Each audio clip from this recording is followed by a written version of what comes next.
सबसे पहले तो आपको बताना चाहूंगा कि अगर आप इंडियन नेवी, इंडियन एयरफोर्स या फिर इंडियन कोस्ट गार्ड, नाविक, जीडी, डीबी या फिर यांत्रिक की तैयारी कर रहे हैं और लाइव क्लासेस चाहते हैं तो आप क्लासेस ज्वाइन कर सकते हैं अनअकैडमी पे। और टाइमिंग भी आ गई है आपके लिए अनअकैडमी पे जो क्लासेस होंगी। सबसे पहले स्टैटिक जीके की बात करते हैं। स्टैटिक जीके फुल एक्सप्लेनेशन के साथ में आपको मिलेंगी 8 PM में डेली, रात के 8 बजे। उसके बाद जनरल साइंस जो है 10 AM में, सुबह के 10 बजे मंडे टू फ्राइडे मिलेंगी। और लास्ट में मैथ्स एंड फुल सेट आपको 2 दिन सप्ताह में मिलेगा 10 AM में, सुबह के 10 बजे, वो भी सैटरडे और संडे को। तो जाओ वहां पे फायदा उठाओ। और एक और चीज, वो मैं पीडीएफ भी देता हूं, फुल पीडीएफ भी आपको क्लास के बाद मिल जाती है। तो डिस्क्रिप्शन में मेरा प्रोफाइल का लिंक है, जाकर फॉलो कर लो, आपको नोटिफिकेशन भी मिल जाएगा जब क्लासेस स्टार्ट होंगी। अगर कोई कोड पूछा जाए पहली बार क्लास देखने में तो आप डाल देना AB Study 10, AB Study 10 डालोगे, आप देख सकोगे क्लास को। चलो अभी बात करते हैं, लेकिन उससे पहले एक और इन्फॉर्मेशन ये है कि अनअकैडमी से आप Indian navy, Indian air force, Indian coast guard, NDA के लिए बेस्ट तरीके से तैयारी कर सकते हो अपने घर पे बैठे हुए। आपको करना क्या होगा, आपको इनरोल करना होगा अनअकैडमी प्लस में, या फिर आप लाइव जो स्पेशल क्लासेस हैं वो भी ले सकते हो। लेकिन अगर आप अनअकैडमी प्लस में इनरोल करते हो, ज्वाइन करते हो, तो आपको इतनी सारी जो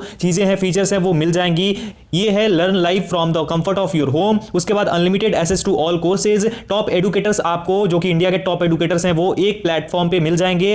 एग्जॉस्टिव कवरेज होगी आपके सिलेबस की, रेगुलर डाउट क्लियरिंग सेशंस होंगे, लाइव टेस्ट सीरीज होगी, स्टडी मटेरियल जो कि पीडीएफ फॉर्मेट में मिलेंगे, आंसर राइटिंग सेशंस भी होंगे, और साथ ही साथ आपका मेंटरशिप एंड गाइडेंस भी दिया जाएगा।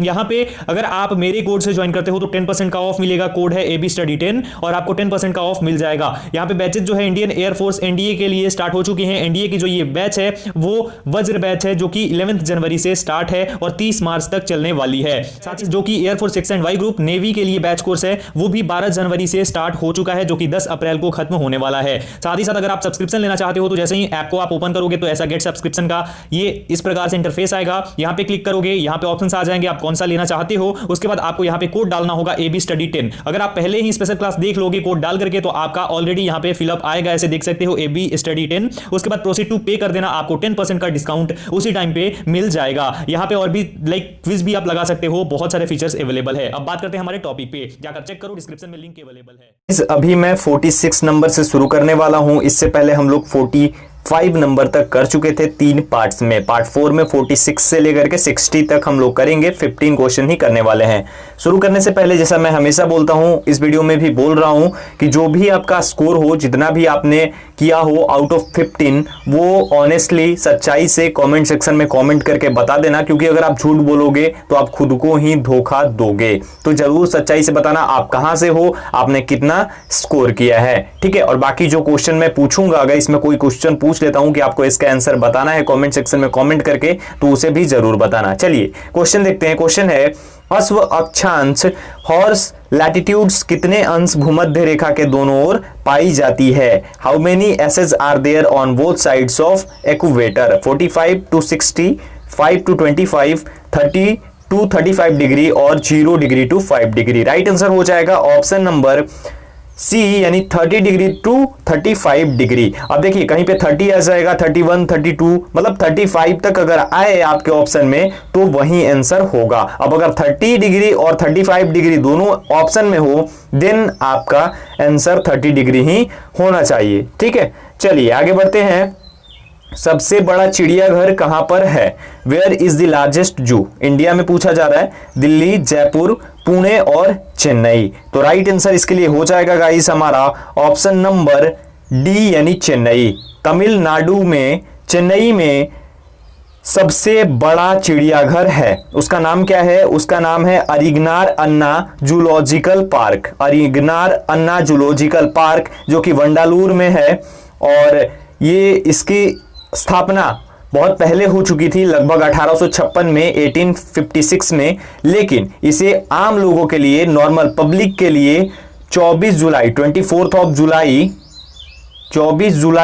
1985 को, 1985 यानी 1985 में खोला गया था। ये कुल 1490 एकड़ में फैला हुआ है। 1490 एकड़ में फैला हुआ है। सबसे बड़ा जूलॉजिकल पार्क है ये भारत का।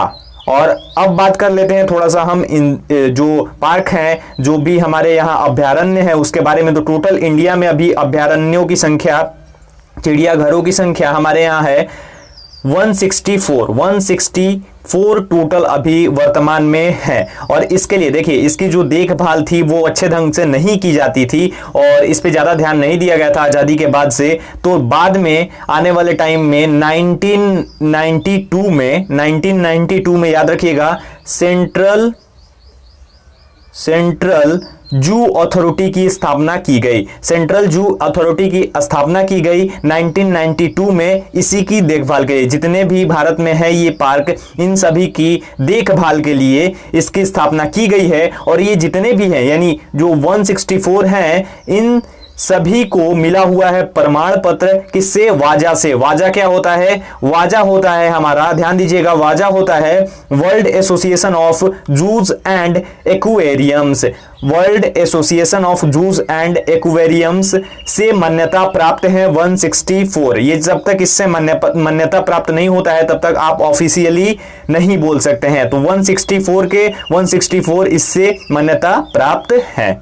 ठीक है, याद हो गया। आगे बढ़ते हैं अब 48 नंबर की ओर। सरिस्का अभयारण्य कहां स्थित है? Where is Sariska sanctuary located? Assam, Kerala, Tamil Nadu और राजस्थान। राइट आंसर हो जाएगा हमारा ऑप्शन डी, यानी राजस्थान।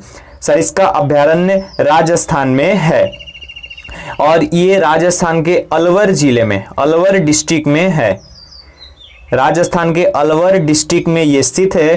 टोटल 866 किलोमीटर में फैला हुआ है और ये स्थापित हुआ था 1955 में। 1955 में इसकी स्थापना हुई थी। टोटल फैला हुआ है 866 किलोमीटर में और ये अलवर राजस्थान में है। आगे बढ़ते हैं 49 नंबर।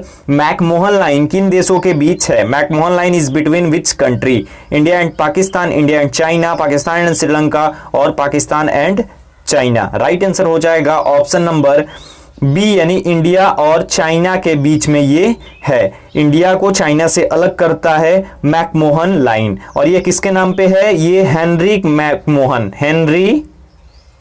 मैकमोहन के नाम पे है। इन्होंने ही निर्धारण किया था, तो इन्हीं के नाम पे है मैकमोहन लाइन। और ये निर्धारित हुआ था 1914 में। 1914 में ये निर्धारित हुआ था, हेनरी मैकमोहन ने किया था और उन्हीं के नाम पे मैकमोहन लाइन इसका नाम पड़ा। इंडिया और चाइना को अलग करता है।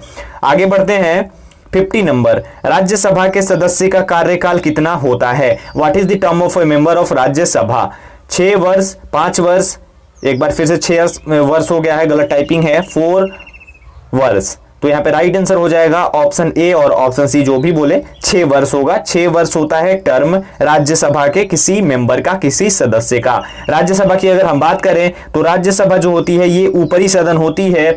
इसके अध्यक्ष जो होते हैं वो भारत के वर्तमान उपराष्ट्रपति, जो भी भारत के वर्तमान उपराष्ट्रपति होंगे वो उसके अध्यक्ष, यानी राज्यसभा के अध्यक्ष होंगे, यानी सभापति होते हैं। ठीक है, उन्हीं के दिशा निर्देश पे चलती है राज्यसभा। जो भी आपके उपराष्ट्रपति होंगे भारत के, अभी वर्तमान में है वेंकैया नायडू, तो वहीं राज्यसभा के सभापति भी हैं। ठीक है, और ये जो राज्यसभा होती है ये एक स्थायी सदन है। राज्यसभा क्या है? स्थायी सदन है। इसे भंग नहीं किया जा सकता है और इस पे जो भी सदस्य होते हैं, यानी कि 1/3 सदस्य प्रत्येक 2 वर्ष पे, एवरी 2 ईयर रिटायर होते जाते हैं और फिर नए सदस्य जुड़ते जाते हैं। आगे बढ़ते हैं। बंबू डांस कहां का लोक नृत्य है? Bamboo dance is a folk dance of which state? Mizoram, Kerala, Rajasthan और तमिलनाडु। राइट आंसर हो जाएगा ऑप्शन ए, यानी कि मिजोरम। मिजोरम का एक प्रमुख लोक नृत्य है। कौन सा? Bamboo dance. Bamboo dance Mizoram का प्रमुख लोक नृत्य है। आगे बढ़ते हैं 52 नंबर। नागालैंड की राजभाषा क्या है? What is the official language of Nagaland? Hindi, Malayalam, अंग्रेजी और कन्नड़। राइट आंसर हो जाएगा ऑप्शन सी, यानी कि अंग्रेजी। English is the official language of Nagaland. ये जो भी क्वेश्चन मैं करवा रहा हूं, अगर किसी ने पिछली बार एग्जाम दिया होगा तो उनको पता होगा कि ये सारे क्वेश्चन आए हुए थे। तो ये ऑफिशियल लैंग्वेज क्या है नागालैंड का? अंग्रेजी है। नागालैंड के बारे में अगर थोड़ा और हम बात करें तो देखिए, इसका जो राजधानी है नागालैंड की वो है कोहिमा। कोहिमा कैपिटल है नागालैंड की।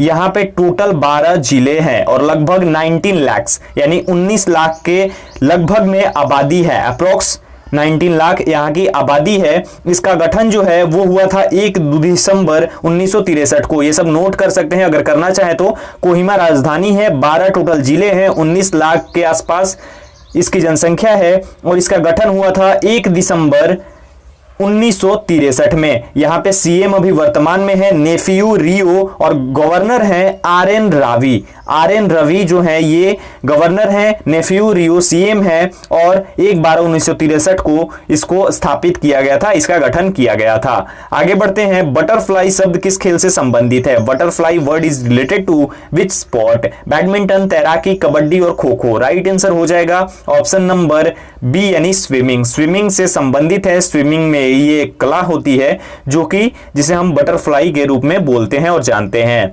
54 नंबर, अंतरराष्ट्रीय न्यायालय में जजों की संख्या क्या है? What is the number of जजेस in international court of justice, जिसे हम शॉर्ट में ICJ भी बोलते हैं? 10, 15, 20 और 16। राइट आंसर हो जाएगा गाइज इसके लिए ऑप्शन नंबर बी यानी कि 15। टोटल 15 होती है अंतरराष्ट्रीय न्यायालय में जजों की संख्या। 15 इज द नंबर ऑफ जजेस in international court of justice. ठीक है, इसकी अगर बात करें तो हम इसकी जो स्थापना हुई थी ये जून 1945 में हुई थी। इसकी स्थापना हुई थी, शुरुआत इसकी हुई थी अप्रैल 1946 से और इसका जो मुख्यालय है वो द हेग नीदरलैंड में स्थित है। नीदरलैंड में द हेग में स्थित है और जहां पे इसका मुख्यालय है उसे हम शांति पैलेस के नाम से भी जानते हैं। पीस पैलेस और शांति पैलेस यानी शांति भवन के नाम से जाना जाता है। टोटल इसके सदस्य देश हैं 193, 193 कंट्रीज जो है ये इसके सदस्य हैं। अध्यक्ष इसके अभी वर्तमान में है अब्दुल कावी यूसुफ। अब्दुल कावी यूसुफ जो है ये इसके अध्यक्ष हैं और टोटल 15 जज होते हैं जो कि 9 साल की पीरियड के लिए रहते हैं, यानी प्रत्येक का जो पीरियड होता है वहां पे वो 9 साल का होता है। 9 साल बाद ही वो रिटायर होते हैं। आगे बढ़ते हैं, भारत का राष्ट्रीय चिन्ह क्या है? What is the national symbol of India? Ashok स्तंभ, कमल का फूल, गुलाब का फूल, सफेद लिली। राइट आंसर हो जाएगा ऑप्शन ए यानी अशोक स्तंभ। Pillar of Ashoka is the national symbol of India. आगे बढ़ते हैं, 56 नंबर, ग्रीष्मकालीन ओलंपिक 2020 कहां आयोजित होगा? Where will the summer Olympic of 2020 be held? Tokyo, Paris, London और दिल्ली।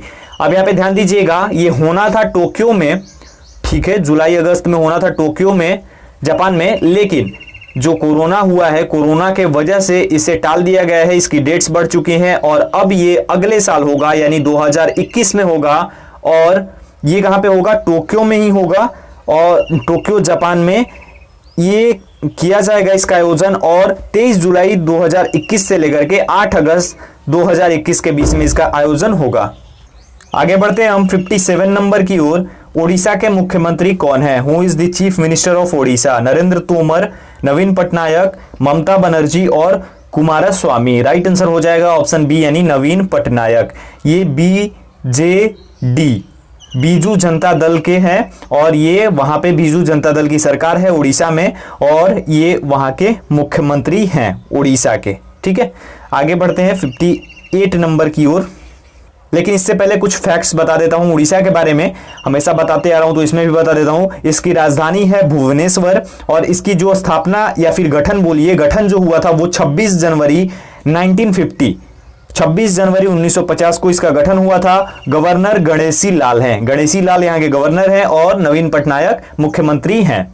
आगे 2019 में G20 कहां हुआ? Where did G20 summit take place in 2019? Japan, Malaysia, Australia और रसिया। राइट आंसर हो जाएगा ऑप्शन नंबर ए यानी जापान। जापान में हुआ था ये और जो हुआ था वो 14 था यानी 14th नंबर ये था 2019 में ओसाका में, जापान के ओसाका शहर में 28 और 29 जून को आयोजित किया गया था G20 समिट। ठीक है, याद रखिएगा।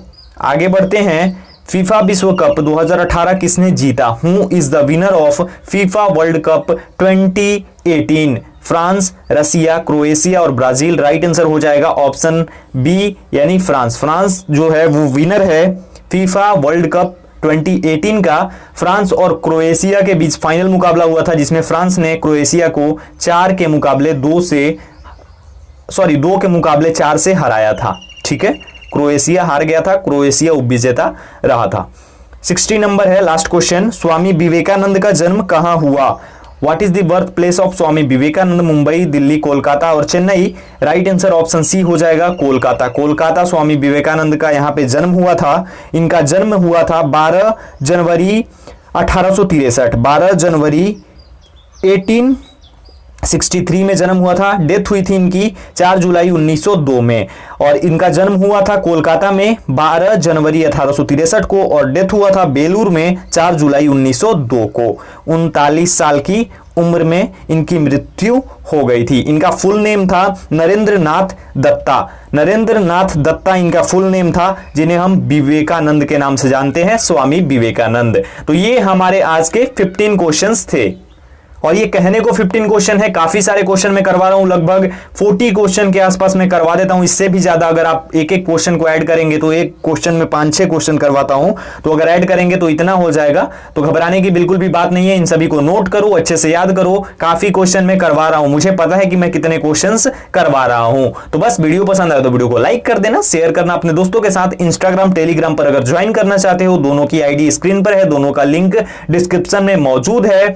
इस वीडियो में इतना ही, मिलता हूं एक और वीडियो के साथ। तब तक अपना ख्याल रखिए, अपने घर वालों का ख्याल रखिए, और घर पे रहिए, सेफ रहिए। Stay home, stay safe. Thank you so much guys.